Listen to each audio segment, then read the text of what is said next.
Hello दोस्तों, मैं हाजिर हूँ एक नई वीडियो के संग। आज मैं लेके आया हूँ आपको part 2 circulatory system biology ICSE class 10 term 2। चलिए देखते हैं composition of blood. Blood is a fluid connective tissue. Blood हमारा एक फ्लूइड कनेक्टिव टिश्यू है। कनेक्टिव टिश्यू भी है, लेकिन कौन से टाइप का है? फ्लूइड।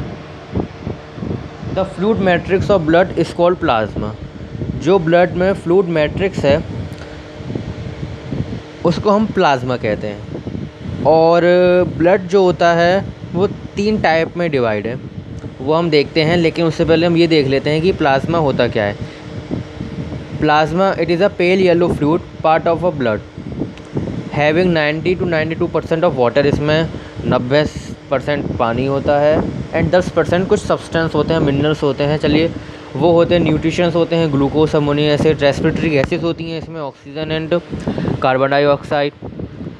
मिनरल्स होते हैं Na+K+ यानी कि sodium, potassium, calcium, magnesium, chloride, bicarbonates and phosphate. Enzyme होते हैं, हार्मोन्स, एंटीबॉडीज़। अब बात करेंगे ब्लड सेल्स, जिसे हम बोलते हैं ब्लड कार्पल्स।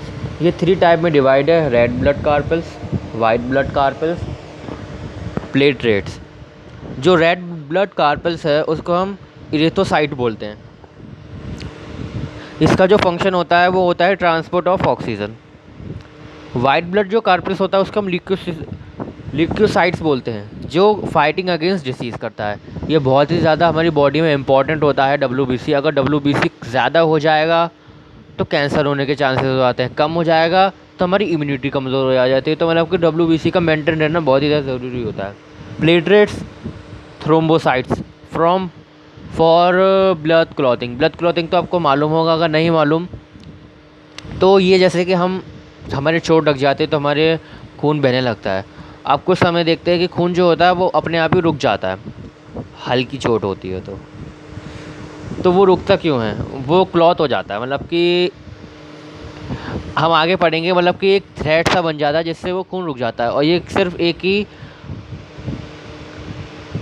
आयन से होता है, वो बहुत इंपॉर्टेंट है, आप उसे याद कर लेना, उसका नाम कैल्शियम है। ठीक है, हम बात करेंगे WBC जो होता है वो 5 टाइप में डिवाइड है: lymphocyte, monocyte, eosinophils, basophils, neutrophils. RBC तो एक ही टाइप में है, प्लेटलेट्स भी एक ही टाइप में है। ये आपके नोट्स हैं, आप इन्हें नोट्स को पढ़ सकते हैं, आप इनका स्क्रीनशॉट ले सकते हैं। ये बाकायदा बहुत ही बढ़िया नोट्स हैं ये। अब देखिए, रेड ब्लड कार्पल्स इसे बोलते हैं इरिथ्रोसाइट्स।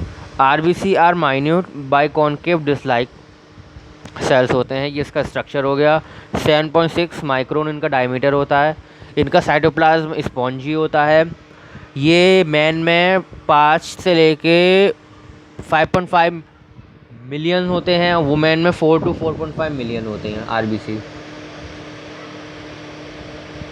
इसमें न्यूक्लियस, माइटोकॉन्ड्रिया, एंडोप्लाज्मिक रेटिकुलम में गोल्गी कॉम्प्लेक्स नहीं होता है। इसलिए नहीं होता, अगर न्यूक्लियस होगा तो इसके पास जगह नहीं बचेगी ऑक्सीजन एब्जॉर्ब करने के लिए।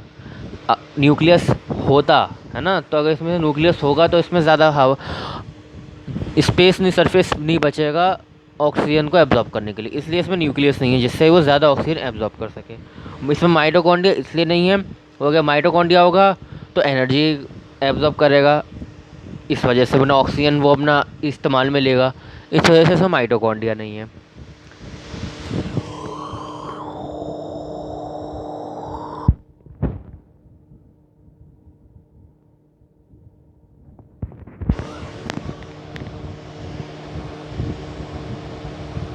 Because of small size they can travel through fine capillary. इसका छोटा साइज होने की वजह से ये छोटे छोटे कैपिलरीज में चले जाती है।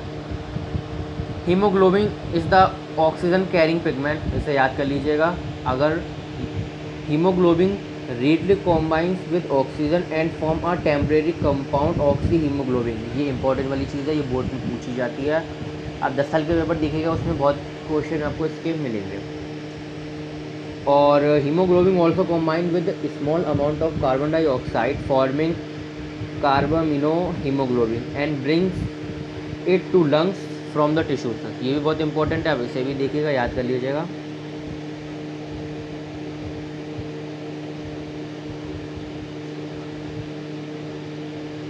ये आपको जो नॉलेज डेस्क दे रखे हैं, ये आप पढ़िए, इन्हें समझिए। ये बहुत ही कमाल की चीज़ है, इनसे बहुत क्वेश्चन बनते हैं, ये आप देखिएगा।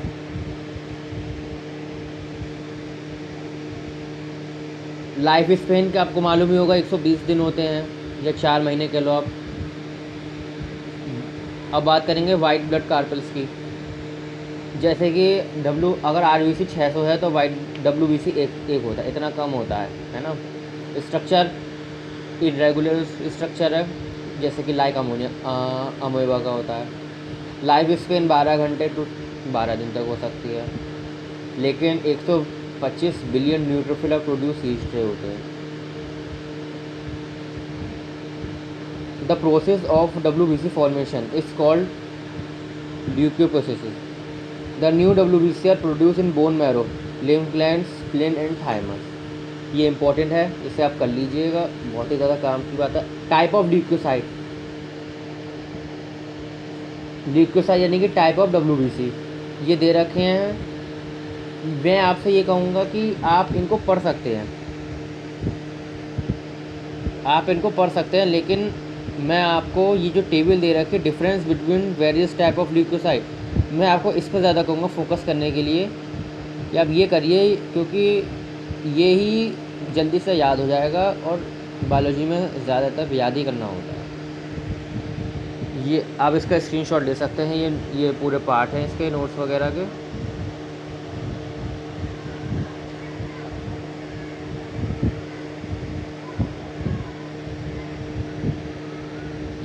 फंक्शन ऑफ ल्यूकोसाइट, ल्यूकोसाइट के फंक्शन है कि फंक्शन ऑफ WBC।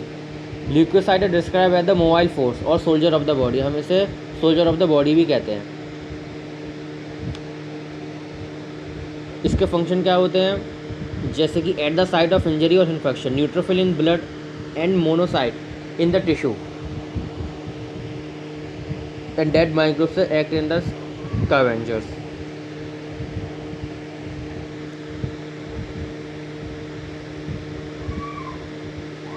ये डायग्राम देख रहे हैं, ये डायग्राम की आप प्रैक्टिस कर लेना, ये डायग्राम पूछा जाता है।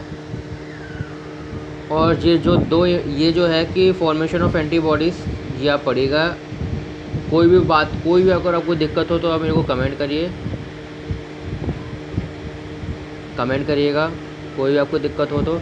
और ये मैं आपको एक प्रोवाइड करवा रहा हूँ, इसे देखिए, antigen antibodies reaction and immunity, आप पढ़िए।